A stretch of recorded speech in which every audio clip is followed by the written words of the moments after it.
Tecnologia, entretenimento, internet, mídias digitais. Papo de Futuro. Com Beth Veloso. Com mais de 450 trabalhos publicados, entre capítulos de livros, artigos de revistas e diversos outros materiais, Paulo Novaes é considerado o homem da inteligência artificial em Portugal. Em uma entrevista exclusiva ao Papo de Futuro, ele explica os dilemas e desafios da inteligência artificial e defende que os dados sejam um bem público a serviço da sociedade e não apenas uma fonte de receita para as empresas globais. É esse o assunto de hoje da nossa colunista, a jornalista e consultora legislativa Beth Veloso. Bom dia, Beth. Bem-vinda mais uma vez. Bom dia, Cláudio. Bom dia a todo mundo que está acompanhando pela rádio e pela TV Câmara. Então, Paulo Novaes, ele é um renomado professor catedrático de Ciência da Computação da Universidade do Minho. E ele também é um pesquisador que atua no Centro Algoritme. Ele lidera um grupo de pesquisa do ISLab, que é um laboratório de inteligência sintética, e também coordena uma linha de pesquisa em ciência da computação e tecnologia. Nessa entrevista, o pesquisador discutiu desafios e oportunidades apresentados pela IA, a inteligência artificial. Ele destacou a existência de dois modelos básicos. Um, que é o modelo Drive, que se baseia em algoritmos definidos. E ele exemplificou com robôs aspiradores, por exemplo, que trabalham na base de sensores e têm reações que a gente pode antecipar, previsíveis. E o segundo modelo é o Data Driven, que aprende a partir de grandes volumes de dados, que é o que a gente vê, por exemplo, nessa IA generativa, os chats como o ChatGPT. Novaes apontou que enquanto o primeiro modelo é mais controlável e seus riscos são mais facilmente antecipáveis, o modelo data-driven ele tem desafios significativos. E é sobre ele que a gente vai falar mais hoje, porque ele apresenta um contexto muito mais complexo, como a análise de imagens médicas, em que a ação humana, a capacidade humana, é mais limitada do que a do sistema. E, portanto, ele usou um outro exemplo bem fácil da gente entender, que é o exemplo do xadrez, para ilustrar como as máquinas podem superar o humano. Então, vamos ouvir o professor. Em que nós já deixamos de ter capacidade de controlar o ambiente, as máquinas podem ser melhores do que nós, que fazem cálculos mais rápidos, não é? Têm a capacidade de planear à frente. Por isso é que no xadrez hoje ganha a qualquer humano. Mas na realidade o que ele está a fazer é, deu a capacidade a qualquer humano de jogar melhor. Se eu subir aqui. Beth, uma preocupação é com as notícias sobre a inteligência artificial que aprende. O Google, por exemplo, acaba de lançar a sua IA generativa, Gemini, que vai ser aberto para a sociedade no ano que vem, 2024. Pelo que já foi divulgado, o Gemini é o modelo de inteligência artificial mais flexível já desenvolvido pelo Google.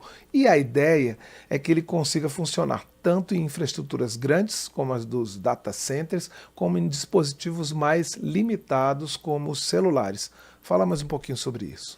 Então, Cláudio, exatamente. O professor Paulo Novaes abordou também essas implicações éticas da IA, porque esses modelos se baseiam nessas redes e têm aplicações muito críticas, né? O ChatGPT, nós tivemos a moratória e a gente tem um outro exemplo muito real de coisas acontecendo como os carros autônomos. Ele expressou, por exemplo, graves preocupações com relação a essa aprendizagem em tempo real. E isso gera um não determinismo, ou seja, ele defende que haja um delay, um atraso entre a testagem, o desenvolvimento dessas soluções, como o próprio Gemini, como você colocou, e o teste desses aplicativos, que eles não sejam testados como acontecem hoje, expandindo, portanto, a nossa capacidade de decisão. Um exemplo concreto, isso, como eu falei, são exatamente os carros autônomos. Eles estão sendo testados na prática. E a gente nota que esses sistemas, por exemplo, eles podem ser instados a tomar decisões que colocam em risco a vida humana. A pergunta do milhão é: você se sentiria seguro, por exemplo, para estar num carro autônomo se você não sabe qual é a reação que ele pode tomar no momento seguinte? O professor Paulo Novaes responde a essa pergunta, a essa questão. Vamos ouvi-lo novamente. E se ele aprende algo que pode não ser benéfico para quem vai no carro, que é para não matar, entre atropelar 3 pessoas ou matar o que está dentro do carro, alguém aqui quer ir num carro que faça isso? Eu não quero que, se a aprendizagem for em tempo real, introduz aqui um problema de não determinismo, isto é, eu não tenho a capacidade de saber antecipadamente qual é a reação. Beth, esse debate faz lembrar da importância da responsabilidade humana e da definição de limites éticos no uso da inteligência artificial. Por exemplo, a gente vai fazer uma comparação, eu vou fazer uma comparação bem distante, mas que para a gente que é leigo serve. Apesar da ciência já saber clonar um ser, né, a gente viu lá a questão da clonagem, logo depois a sociedade colocou um limite ético para parar esse tipo de experimento, né? A gente teve a novidade, mas depois a gente mesmo regulou essa novidade. Exatamente, Cláudio. O professor também comparou esse desenvolvimento tecnológico com a clonagem, né? A energia, o próprio uso da energia nuclear, em que são áreas que a comunidade internacional impôs realmente restrições bastante claras. O professor defendeu, por exemplo, uma abordagem que responsabiliza, como você mencionou, as pessoas pelo uso da tecnologia. A gente não pode responsabilizar o carro por ter atropelado alguém. E essa abordagem sugere que deve sim haver limitações no uso da IA em determinados contextos, até porque a IA tem que ser dirigida, voltada para a preservação da vida, especialmente quando essas decisões são críticas e impactam a nossa própria existência. A gente lembra que o Brasil não tem uma legislação específica hoje sobre inteligência artificial.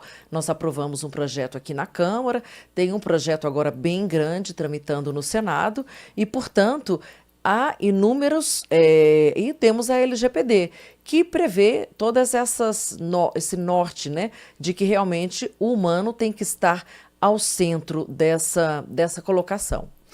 Beth, o professor também mencionou o papel dos grandes players mundial no desenvolvimento da inteligência artificial. Ele observou que esses avanços estão sendo conduzidos por instituições com amplos recursos e com acesso a dados. O que você pode nos falar sobre essa questão da concentração dos dados e desse mercado de conteúdos e aplicações online? Nós estamos falando, Cláudio, do Google, da Alphabet, do Facebook, que é a Meta, de todas as aplicações, a Amazon, as grandes GAFAMs, ou que a gente chama também de Big Techs. E eu acho que essa é a parte que mais me intriga. Como nós podemos dar tanto poder para essas empresas que possuem bilhões de usuários em todo o mundo, porque o nosso dado pessoal, que está regulado pela LGPD em várias leis no mundo, ele é poder. O professor Paulo Novaes lembrou muito apropriadamente que há um movimento para que os países criem seus próprios bancos de dados, seus data centers, e passem a tratar esses dados como uma espécie de patrimônio nacional. O Portugal é um caso, é um exemplo. Ele mencionou de um data center que está sendo criado com um porém, porque Portugal é um país muito pequenininho e aí consegue gerar poucos dados para ter uma autonomia na evolução, no desenvolvimento dessas aplicações. Portanto, ele enfatizou a necessidade de ter uma decisão pública, a gente está falando de políticas públicas, que transformem os dados em um bem público, para que ele seja utilizado a serviço da sociedade e, claro, do cidadão. Vamos ouvi-lo. Os Estados estão a disponibilizar capacidade de processamento. Por exemplo, Portugal tem agora um supercomputador que está ligado a uma rede europeia que lhe permite ter que processar, mas não tem dados. Mas tem que haver uma decisão pública de transformar os dados num bem público para ser utilizados em proveito do bem-estar da população.